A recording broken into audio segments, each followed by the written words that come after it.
Assalamu alaikum everyone, this is Aisha Mahmood. I am the lead trainer for Nano Influencer Training Academy, and today I'm going to be sharing 5 tips for effective time management.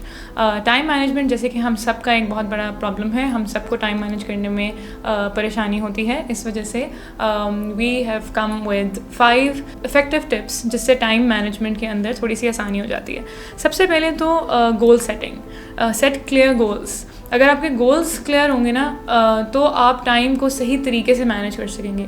इसके लिए obviously you have to sit down with yourself, you have to have different conversations with yourself कि आपके लिए इस वक्त क्या चीज़ ज़रूरी है, कौन से गोल्स हैं जिनको आप अचीव करना चाहते हैं और उसके लिए आपको क्या क्या करने की ज़रूरत है। मुझे क्योंकि मेरे स्टूडेंट्स भी बहुत ज़्यादा कहते हैं कि गोल्स तो बहुत सारे हैं, ये नहीं समझ में आता है कि किस गोल के ऊपर ज़्यादा टाइम इन्वेस्ट करें, क्योंकि आप बहुत सारे गोल्स को एट अ टाइम लेके चल रहे होते हैं। इस वजह से आप थोड़ा थोड़ा टाइम तकरीबन हर गोल के ऊपर दे रहे होते हैं जिसमें रिज़ल्ट ठीक नहीं आता। सो इट्स बेटर कि आप एक ही दफ़ा सबसे पहले ये समझने की कोशिश करें कि आपके लिए इस वक्त सबसे इम्पॉर्टेंट गोल्स कौन से हैं। जब ये आप इस्टेब्लिश कर लेंगे, आइडेंटिफाई हो जाएगा, तो आपके लिए टाइम मैनेज करना थोड़ा सा आसान हो जाएगा। इसके अलावा जब आप एक गोल सेटिंग कर लें तो नंबर 2 के ऊपर जो स्टेप आता है वो ये है कि आप फिर प्रायोरिटाइज़ करें। आप देखें कि अब आपके जो ये गोल्स हैं उनमें किस गोल को आपका ज़्यादा वक्त रिक्वायर्ड है, कौन सा गोल है जो जिसमें आपको थोड़ा कम वक्त भी लगेगा, जिसमें आप बहुत ज़्यादा अपनी एनर्जी इन्वेस्ट ना भी करें, आप तब भी उसको अचीव कर सकते हैं। सो प्रायोरिटाइज़ करना बहुत इंपॉर्टेंट है। जिस तरह हम हमेशा कहते हैं कि अपनी मेंटल हेल्थ को प्रायोरिटाइज़ करना बहुत इंपॉर्टेंट है, इसी तरह टाइम मैनेजमेंट के अंदर अपने टास्क्स को प्रायोरिटाइज़ करना भी बहुत इंपॉर्टेंट है। क्योंकि अगर आपका एक टास्क सही तरीके से कंप्लीट नहीं होगा तो उससे आपकी मेंटल हेल्थ और इमोशनल हेल्थ भी ख़राब हो सकती है। आप अपने टास्क को हमेशा प्रायोरिटाइज़ करें, एक लिस्ट बनाएं हमेशा। अगर आप लिखना चाहते हैं आप लिख सकते हैं, अगर आप अपने आप को व्हाट्सएप के ऊपर मैसेज भेजना चाहते हैं आप वो भी कर सकते हैं। सो जो भी चीज़ आपके लिए काम कर रही हो आप उस तरीके से अपने जो टास्क्स हैं उनको प्रायोरिटाइज़ करना सीखें। और जब आप टास्क्स को प्रायोरिटाइज़ कर लेते हैं फिर आप उनके लिए टाइम एलोकेशन भी आपके लिए आसान हो जाती है, क्योंकि आपके पास एक लिस्ट है कि ये मेरे आज दिन के 4 इंपॉर्टेंट टास्क्स हैं, तो आप उनको फिर टाइम भी अलॉट कर सकते हैं आसानी के साथ। नंबर 3 के ऊपर जो टिप है वो ये है कि आप टूल्स का इस्तेमाल करें टाइम मैनेजमेंट के लिए, जिसके अंदर सबसे बड़ा टूल आपके पास आपका अपना फ़ोन है। आप अपने फ़ोन के अंदर रिमाइंडर्स सेट कर सकते हैं, गूगल कैलेंडर्स इस्तेमाल कर सकते हैं, अलार्म्स सेट कर सकते हैं। डिफरेंट एप्लीकेशंस भी हैं जो आपको गूगल प्ले स्टोर से और ऐप स्टोर से मिल सकती हैं जो टाइम मैनेजमेंट के लिए बहुत इफ़ेक्टिव हैं। हम इंशाल्लाह उनकी भी एक लिस्ट आपके साथ जल्दी शेयर करेंगे।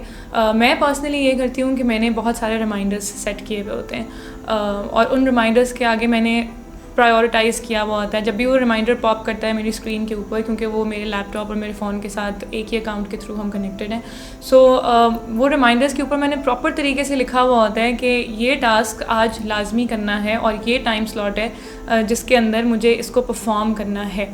क्योंकि अगर मैं वो रिमाइंडर सेट नहीं करूँगी उस दिन में और भी बहुत सारी चीज़ें हो रही होंगी, मेरी टू डू लिस्ट में हो सकता है कोई नई चीज़ ऐड हो गई हो, सो वो रिमाइंडर उस टास्क को करने से आधा घंटा पहले मेरी स्क्रीन के ऊपर आ जाता है और वो मुझे बहुत हेल्प करता है टाइम मैनेजमेंट को बेहतर करने के लिए। मैं सही तरीके से टाइम मैनेज कर पाती हूँ जब वो रिमाइंडर्स आ जाते हैं। इसके अलावा एक और भी तरीका है कि आप अपने आप को व्हाट्सएप मैसेजेस भी भेज सकते हैं। बहुत सारे लोग ये भी करते हैं, लेकिन मैं पर्सनली आपको यही रेकमेंड करूँगी कि आप रिमाइंडर्स सेट करने की आदत डालें, कैलेंडर्स को सेट करने की आदत डालें, वो आपके लिए बहुत बेहतर साबित होगा।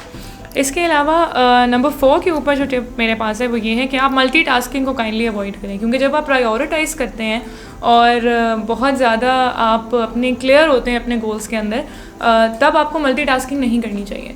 जब आप हर काम करने की कोशिश करेंगे हर दिन तो आपसे कोई भी काम सही तरीके से नहीं हो पाएगा।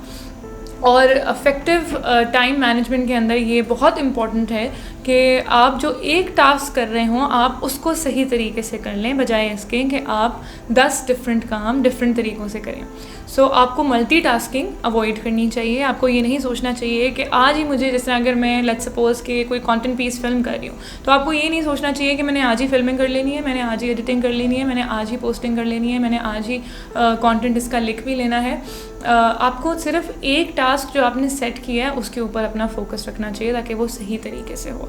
और जो लास्ट टिप है मेरे पास वो ये है कि उसके बाद आप रिव्यू करें। जब एक हफ़्ता गुजर जाए, लेट्स सपोज़ कि आपने ये सारा कुछ किया है और एक हफ़्ता गुजर चुका है इन सारी टिप्स को इस्तेमाल करते हुए, then you review and adjust.